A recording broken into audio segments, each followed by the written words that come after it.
ఎలా ఉంది land order బాగుందండి, ప్రశాంతంగానే ఉంది. ఎటువంటి గొడవలు లేవు, గంజాయి హడావిడి తగ్గిపోయింది. ఏంటి గొడవలు లేవు, రోడ్డుయిజం లేదు, గుండాయిజం లేదు.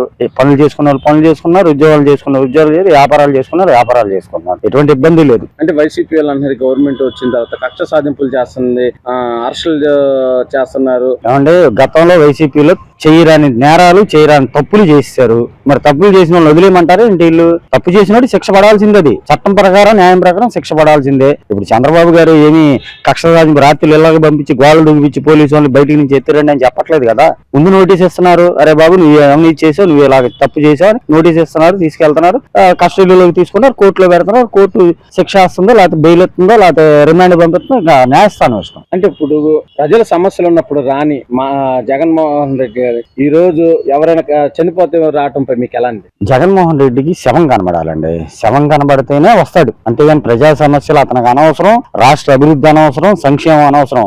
ఓన్లీ శవం కనబడితే వస్తాడు. అక్కడ శవం దగ్గర కూడా ఏంటో చూసారా మీరు? ఎప్పుడైనా చూడండి, అర్థం చేసుకుని నవ్వుతాడు వెళ్ళి. ఎందుకంటే అంత ఆనందం ఆయనకి శవాన్ని చూస్తే. శవరాజకీయంలో ఆయన సిద్ధహస్తుడు. ఆ శవరాజకీయం చేస్తాడు తప్పితే అతనికి ఈ రాష్ట్రం గురించి ఇంకోటో లేదు. ఎక్కడైనా శవం చచ్చిపోయిందనంటే ఫోన్ వెళ్తుంది, చక్కమని వచ్చేస్తాడు. ఎన్ని పనులు ఉన్నా ఆ శవం దగ్గర మాత్రం చుట్టూ పిచ్చి పిచ్చి నవ్వుకుంటూ తిరుగుతాడు, శవరాజకీయం చేస్తాడు. ఏదో లబ్ధి అంటాడు కానీ ఇప్పుడు ఆ శవరాజకీయాన్ని కూడా ప్రజలు నమ్మే పరిస్థితిలో లేరు. ఎప్పుడు జరిగిపోయిన గొడవల్ని కొంతమంది వైసీపీ నేతలు ఇప్పుడు రాయలసీమలో మళ్ళీ తీసుకురావడంపై మీరేమంటారు? అసలు అది కుట్ర రాజకీయాలండి.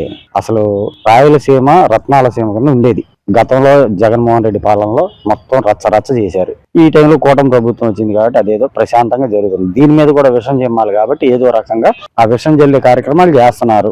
అది ప్రజలందరూ గమనిస్తున్నారు. అసలు చేదరించుకుంటారు ఇట్లాంటి కార్యక్రమాలని. ఇప్పుడు ప్రశాంతంగా ఉంది వాతావరణం, ఆ ప్రశాంతంగానే ఉండాలి. అక్కడ ప్రజలు కూడా ప్రశాంతత కోరుకుంటారు.